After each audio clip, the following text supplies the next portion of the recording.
യേശുക്രിസ്തുവിന്റെ അതിപരിശുദ്ധമായ നാമം വാഴ്ത്തപ്പെടുമാറാകട്ടെ. എല്ലാവർക്കും പ്രഭാത വന്ദനം അറിയിക്കുകയാണ്.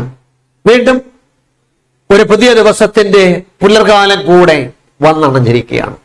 പുത്തൻ പ്രതീക്ഷകളുടെ ഭാണ്ഡവും പേറിക്കൊണ്ട് ഒരു പുതിയ ദിവസം നമ്മെ തേടി കടന്നു വന്നിരിക്കുകയാണ്. ദൈവത്തിന് സ്തോത്രം. നമ്മുടെ ഓരോ പ്രഭാതങ്ങളിലും നമ്മെ പുത്തൻ ഊർജത്താൽ നിറയ്ക്കുന്നത് ദൈവത്തിന്റെ മറ്റമില്ലാത്ത തിരുവചനമാണ്.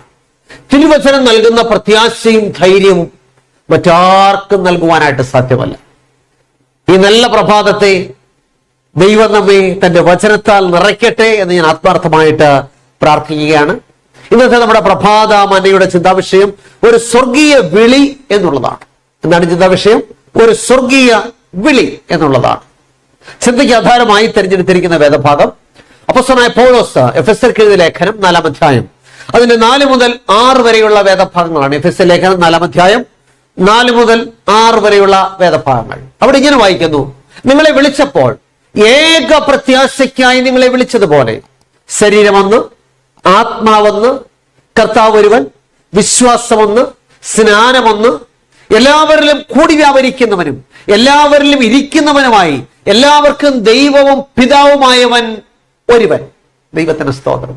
വചനം വ്യക്തമായിട്ട് പറയുകയാണ്, നിങ്ങളെ വിളിച്ചപ്പോൾ ഏക പ്രത്യാശയ്ക്കായി നിങ്ങളെ വിളിച്ചതുപോലെ. അപ്പൊ സ്വർഗീയമായ ഒരു വിളി നമുക്കുണ്ടെന്ന് ദൈവത്തിന്റെ വചനം വ്യക്തമായി നമ്മെ പഠിപ്പിക്കുകയാണ്.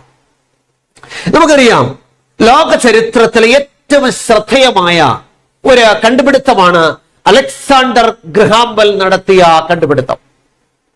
തന്റെ വീട്ടിൽ നിന്നും 18 മൈൽ അകലെയുള്ള ബോസ്റ്റണിൽ താമസിക്കുന്ന തന്റെ സുഹൃത്തിനെ അലക്സാണ്ടർ ഗ്രഹാംബെൽ തന്റെ പുതിയ കണ്ടുപിടുത്തമായ ടെലിഫോണിലൂടെ വിളിച്ചു. അതായിരുന്നു ലോകത്തിലെ ആദ്യത്തെ ടെലിഫോൺ സംഭാഷണം. എന്നാൽ പ്രിയമുള്ളവരെ, അലക്സാണ്ടർ ഗ്രഹാംബെൽ ഈ കണ്ടുപിടുത്തം നടത്തി തന്റെ കൂട്ടുകാരനെ വിളിക്കുന്നതിനും എത്രയോ നൂറ്റാണ്ടുകൾക്ക് മുമ്പ് സ്വർഗത്തിൽ നിന്നും ഒരു വലിയ വിളി നമുക്കുണ്ടായി. അതേത് വിളിയാണ്?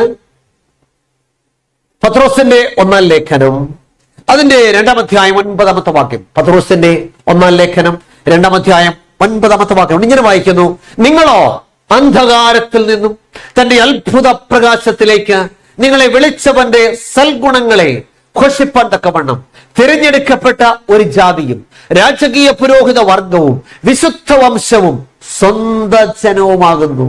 വചനം എന്താ പറയുന്നത്? നിങ്ങളോ അന്ധകാരത്തിൽ നിന്നും തന്റെ അത്ഭുത പ്രകാശത്തിലേക്ക് നിങ്ങളെ വിളിച്ചവന്റെ. അപ്പൊ നമുക്കൊരു സ്വർഗീയ വിളി ഉണ്ട് എന്ന് ദൈവത്തിന്റെ വചനം പറയും. നമുക്കറിയാം, ഭൂമിയിലെ എല്ലാ രാജ്യങ്ങളിൽ നിന്നുമുള്ള ജനങ്ങളെ ഒരു കുടുംബമായി ദൈവം വിളിക്കുകയാണ്. ദൈവത്തിന് സ്തോത്രം. അപ്രകാരം വിളിക്കപ്പെടുന്ന ജനങ്ങളെ സഭ എന്നാണ് ദൈവത്തിന്റെ വചനം വിളിക്കുന്നത്. അപ്പൊ സ്വർഗീയമായ വിളി ലഭിച്ച ദൈവമക്കളുടെ കൂട്ടമാണ് സഭ. ഈ വിളി നമുക്ക് ലഭിച്ചു കഴിയുമ്പോഴാണ് നാം സ്വർഗീയ കുടുംബത്തിലെ അല്ലെങ്കിൽ ദൈവ സഭയുടെ അംഗങ്ങളാകുന്നത്.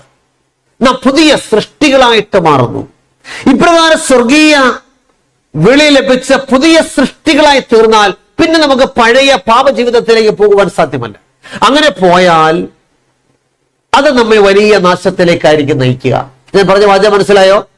നാം സ്വർഗീയ വിളി ലഭിച്ച സ്വർഗീയ കുടുംബത്തിലെ അംഗങ്ങളായിട്ട് മാറി കഴിയുമ്പോൾ വീണ്ടും നമ്മുടെ പഴയ പാപങ്ങളിലേക്ക് പോകുവാൻ പാടില്ല. ഞാനൊരു ഉദാഹരണം പറയാം.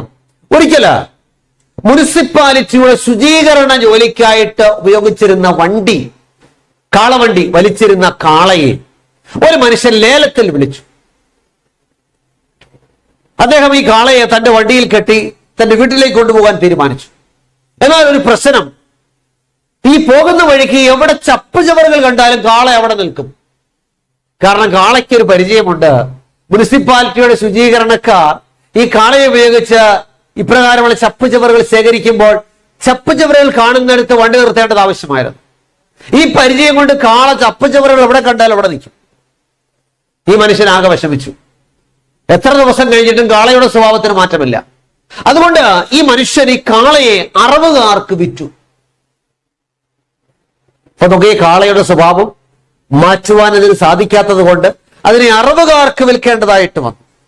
നാം മനസ്സിലാക്കേണ്ടതിന് വലിയ പരമാർത്ഥം, നാം ഒരു പുതിയ ജീവിതത്തിന് നമുക്ക് അവസരം ലഭിച്ചു കഴിയുമ്പോൾ വീണ്ടും പഴയ പാപ സ്വഭാവങ്ങളിലേക്ക് നാം പോകുവാൻ പാടില്ല. അങ്ങനെ പോയാൽ അത് നമ്മെ വലിയ നാശത്തിലേക്ക് നയിക്കുമെന്ന് ദൈവത്തിന്റെ വചനം പറയും.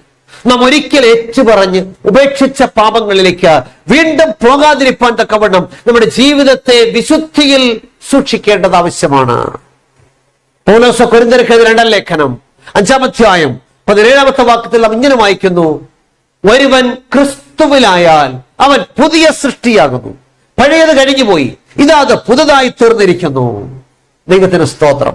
അപ്പൊ സ്വർഗീയ വിളി ലഭിച്ച നാം, പ്രിയമുള്ളവരെ, നമ്മുടെ പഴയ പാപ സ്വഭാവങ്ങളിലേക്ക് പോകാതെ ഒരു പുതിയ ജീവിതത്തിന് തുടക്കം കുറിച്ച് നാം വിശുദ്ധിയും വേർപാടുമുള്ള ജീവിതം നയിച്ച് സ്വർഗീയ വിളിക്കനുസൃതമായി ജീവിക്കുവാൻ കർത്താവ് നമ്മെ കുറിച്ച് ആഗ്രഹിക്കുകയാണ് ഈ നല്ല പ്രഭാതത്തിൽ. അതിനായിട്ട് നമുക്ക് തീരുമാനമെടുക്കാം. കർത്താവേ, അവിടുന്ന് എന്നെ വിളിച്ച വിളിക്കനുസരിച്ചാണോ ഞാൻ ജീവിക്കുന്നത്, അതോ ഞാൻ എന്റെ പഴയ പാപങ്ങളിൽ തന്നെ തുടരുന്നവനാണോ? അങ്ങനെയാണെങ്കിൽ ഈ പ്രഭാതത്തിൽ നല്ല തീരുമാനമെടുത്ത് നമ്മെ തന്നെ പുതുക്കി കർത്താവിന്റെ കരങ്ങളിലേക്ക് സമർപ്പിക്കാം. കർത്താവ് നമ്മെ മാനിക്കും. ഞാൻ പ്രാർത്ഥിക്കാനായിട്ട് പോവുകയാണ്. പ്രിയമുള്ളവരെ, നമുക്ക് ഒരുമിച്ച് പ്രാർത്ഥിക്കാം.